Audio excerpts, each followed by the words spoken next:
me and my family was living, and I will include some clips. Maybe I could do a story time or something like that and include some clips on our previous living conditions.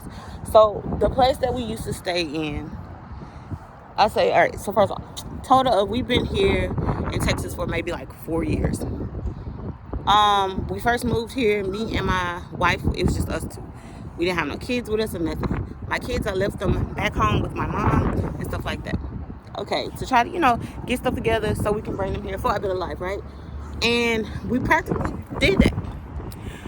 So the first place we moved into, well, when we first was staying here, we were staying in Airbnbs, and we graduated from Airbnbs to start staying in hotels. Airbnbs were very, very cheap, but that was like sort of kind of the issue because they were so cheap. Some of the people wasn't allowing us to like stay more than like 2 months. It was okay for like us to stay there for like a month, but like anything after like 2 months or so, or maybe 3 months, they wasn't allowing that. So I understood that business. I get it. We were indeed working because I came here. We both came here with jobs. We applied for jobs before we left, got hired over the phone, and ended up, coming here on the bus. Came here, stayed in Airbnbs, and then we bust our butts like for months. For I say about a good 6 months. And we were able to, saved up all this money to try to get a nice decent place, 3-bedroom place. That place fell through, and honestly, they didn't have a real answer into why, like what was going on, because when we applied for a 3-bedroom 2-bath. It was maybe like 1,200 square feet. It was a nice mobile home too, so it was in a nice little community and stuff like that. So we went. It was great, but when it came to move-in time, like the rent spiked up out of nowhere. Like literally, it just spiked up out of nowhere. We originally agreed to, the place was like maybe like 950, and it went from 950, I promise you guys, to like 1,300. And I was like, it's so confused, because I'm like, wait a minute, like that's not what we talked about, that's not what we discussed when we applied for the place. So me and my wife both agreed, because we had to move into the hotel, because we went back because of family issues. We went back to go get my kids. So once we went back, we came back here with the kids. So we moved into the hotel and stayed in the hotel for literally maybe like 4 months. And then after that, we went to we ended up going to a shelter here because we got tired of paying. We literally got fucking tired, sorry, but we really got tired of paying like every month like $1,200, $1,400, $1,500, and it left us no room to save, at all. So we went to the shelter. We honestly literally stayed in the shelter for like 2 weeks. We didn't even stay there long. We stayed there for 2 weeks. They actually helped us get into a place because we were working. So we got into the place. Nothing was right. That first day whole day, we was supposed to move in July the 1st. That didn't happen. So we didn't get to move in until like August, and then they was bullcrapping around in August because they were supposed to fix some things, and in order for us to move in, because of the shelter helping us move into this place, they was trying to make sure everything was in working condition and stuff like that. Well, we moved in, like the sink was not even there. Like nothing was fixed like it was supposed to be. And over time, living in that place, we had a flood in the room. I literally have pictures and everything and video. We had all types of stuff going on in this apartment. And then, so once our year lease was up during the pandemic time, I was out of work because of the fact of, during the pandemic, the kids were out of school and we had to homeschool. Well, there wasn't any clear instructions on how they was gonna go about doing this, so we was just like all winging it, including the school. So we eventually moved. We subleased from a young lady, and I honestly appreciate her every time. I'm not gonna say we great friends, but we keep in contact and stuff like that. And we stayed with her in her apartment for the remainder of her lease, which was like 8 months or whatever. So, right, that gave us enough time, right, to look for our own place. Perfect. So, I was working, my wife was working, we was doing what we were supposed to do. When it came time to get ready to move, everyone gave us this same exact excuse of, because we was telling them, well, our lease is up in March, and we need to, be finding a place. You know what idiots told us? Oh, wait till March to come back and see what we have available. Well, that makes no sense. Why would? And we was doing this in the month of November, December of, matter of fact, let me tell you, 2021. We was doing all this in literally, because the lease was going to be up in March of 2022. So we did all of that in 2021, literally in October, November, we was looking for our own place because we needed it, right? It's like everybody kept giving us the same excuse. Either they didn't have nothing available, or they didn't to come back in March, which was to me just the dumbest shit ever. Because why would I come back the month that my lease is up? Which means when it came time for us to move, we had to move. The young lady, I wanted to speak to her about maybe renewing the lease, but the only reason why I didn't want to stay there anymore is because literally it was roach infested. It was roaches coming in and out every day.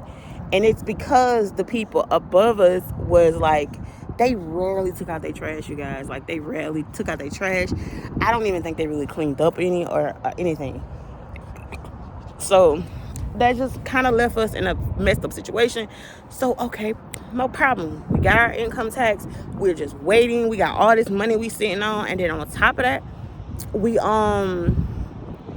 working. Let me go ahead and get going on to my fourth lap. And on top of that, we were working. We both were working. We both were doing what we were supposed to do. And so we had income tax money, then plus the money that we already had and that we were saving. But we paying for this hotel, which was literally 16. It's really money, y'all. It was $1,600 literally a month. So we paying $800 for every. Well, no, let me take that back. Yeah, I'm right. Because a week was $400 and something.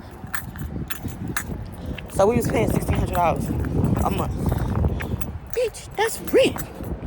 And because we was paying that much, then that let's starting not to leave any room to save at all. So, but we were still doing what we need to do. Still working, still saving, still doing what we need to do. Still looking for places. Then, at this point, it was, oh, your credit is not good. At this time, I would say my credit score wasn't great, but it was decent enough to get into a spot. So, I would say at the time, my credit score was maybe a 560 something, which I was working on because really the main thing I had on there was I have student loans. Millions of Americans having student loans. But because they were all on pause, I was able to make payments with no problem, having no issues or nothing. We're making the payments, right? Doing that, handling it, no issue. And then it became a whole nother thing. It was that. Then, this is the favorite one that we seem to get a lot. We try income restricted places, okay? First time ever trying these before. Let's see how this goes. Try these places. they're saying, oh, you make too much money. At this time, I'm only just putting me and my kids on there. You make no, first they told us I didn't make enough. I said, okay, no problem. Let me go get that other income, which was my wife's income, right? So we went to apply together. Then they said, oh, you make too much now. What? Make too much?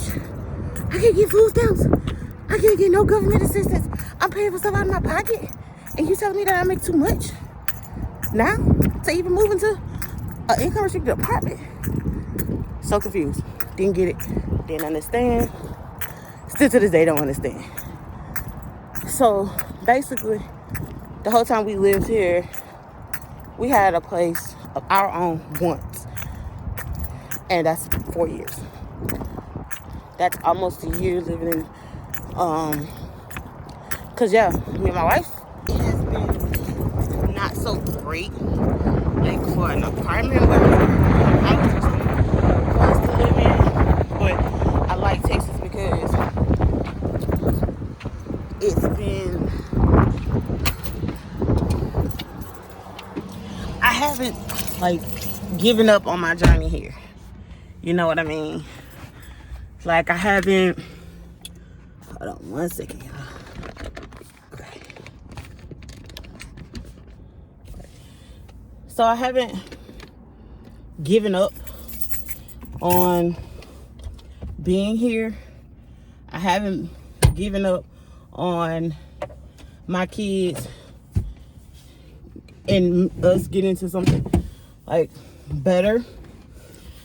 But I can honestly say this situation has challenged my marriage a lot, which has put me in a place of, I don't look at it in a negative light. I'm looking at it as if like, hey, this is just for you to think and focus on yourself, to think and really say, hey, is this the person I want to be with, or is this what I really want in life? And honestly, this has like woke me up tremendously. It has woke me up tremendously. Throughout this time, I can honestly say I've been sitting here really focused on everybody else, worried about everybody else and their situation, and literally being a problem solver for everybody else and not for myself. That's crazy, but it's the truth. I have literally been a problem solver for everybody else and their situation and how they can make their situation better. We met a lot of nice people in the shelter. All families was going through the same thing or something similar. Some people have been staying here for like most of their life, but they knew like the resources and they did provide us with some of that information.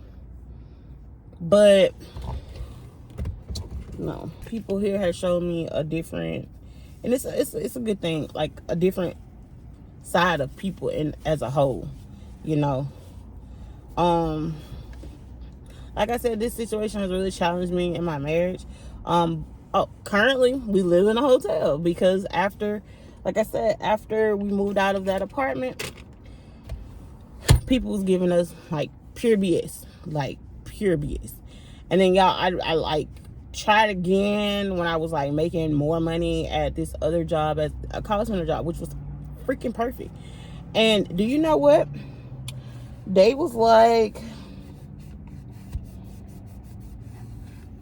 they don't really honestly tell you a real reason until, especially here. I'm used to like where I'm from.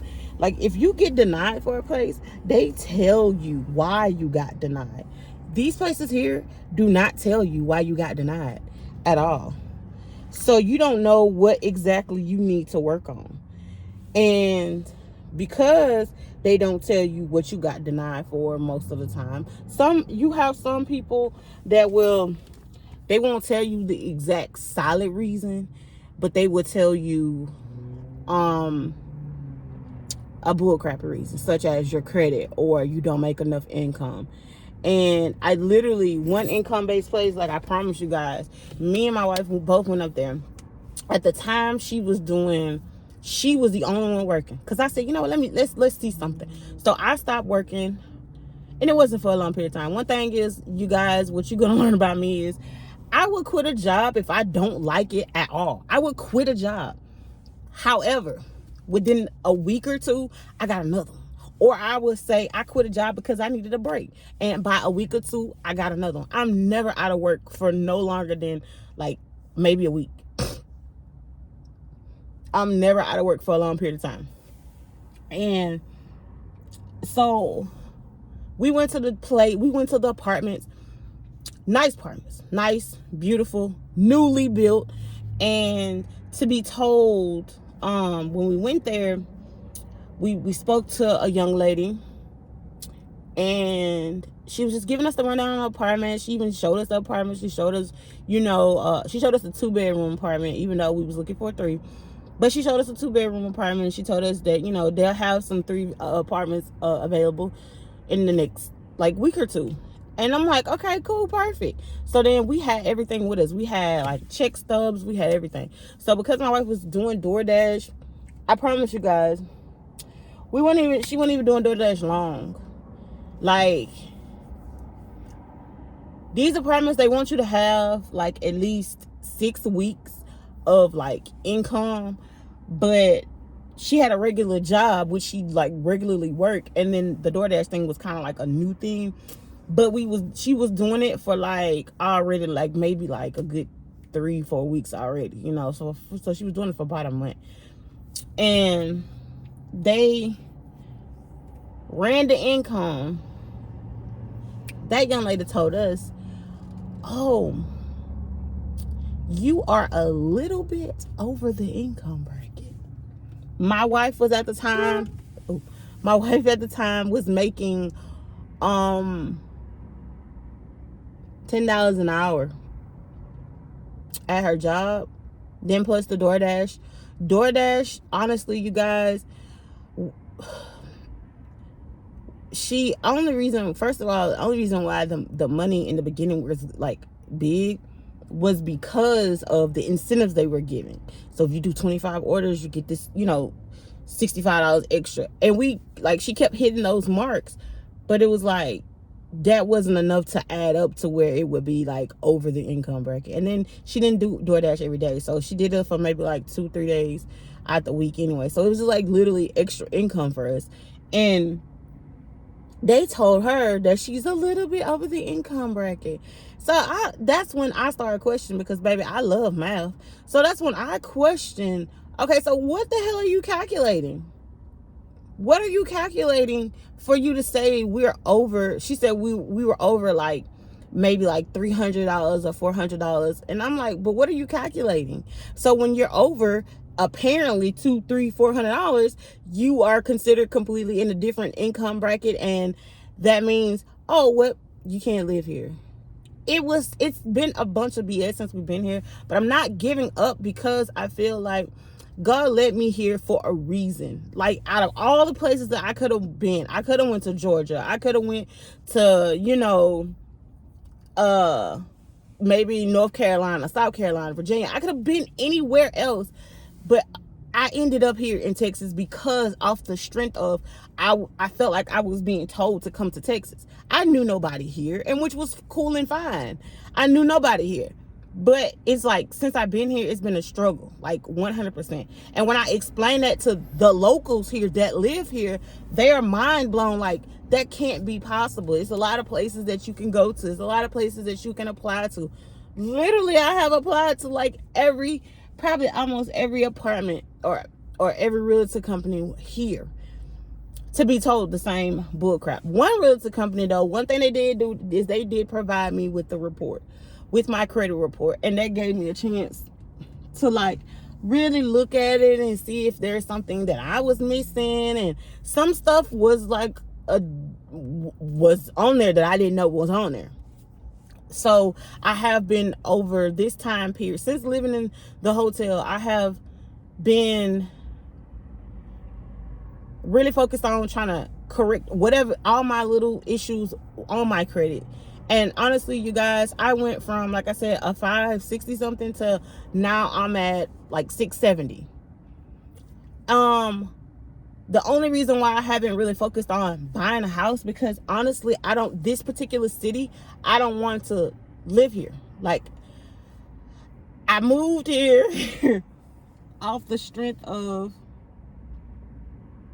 I knew no other city other than Houston. And I knew I didn't want to be in Houston. I knew I didn't want to be in Dallas. And I knew I didn't want to be in Austin. I knew for a fact those are 3 cities that I for a fact did not want to be in. And after living here in this particular city, I don't want to be here either. I would prefer to be, I'm from the country, so I prefer to be in like a country town, but then that kind of scares me because I am African American, and you know, I don't know what areas are safe for us to live and where my kids can be comfortable, you know. So yeah, that's what my journey has been here in Texas, looking for a place. Like I said, I'm not giving up though, because I was brought here to accomplish something. Do I know what it is? No, not yet. But I'm working on like a lot of different things. So at the moment, I am working on getting, well, I'm going to be going to a massage therapy school.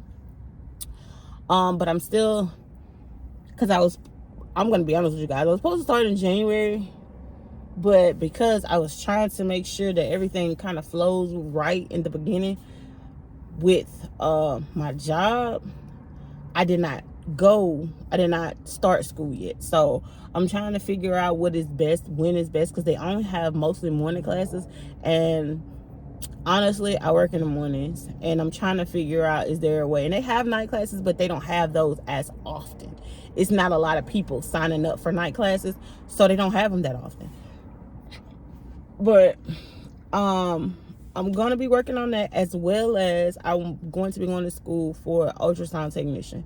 I feel like it's time in my life where I need to be really focused on careers and not jobs, and to be able to provide like my kids with something more solid and have a more solid like financial, you know, stability. Because honestly, job hopping ain't my thing no more.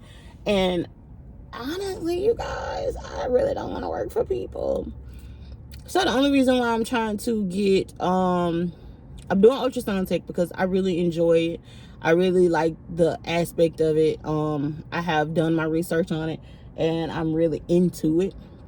And I have been for a while, but I had kind of like stepped away from the medical field because they crooked, y'all. They crooked. And it's not just here. They is real crooked in the medical industry, and it makes you like scared into like being in it. And I know at a point I was working in it as a housekeeper, and we was seeing how they was doing the COVID people. It made me question the medical field 100%, 10 times more. But I feel like with ultrasound tech, because I won't really know the extensiveness of like every person's situation, I feel like because I don't know, I'd be better. I mean, I don't know.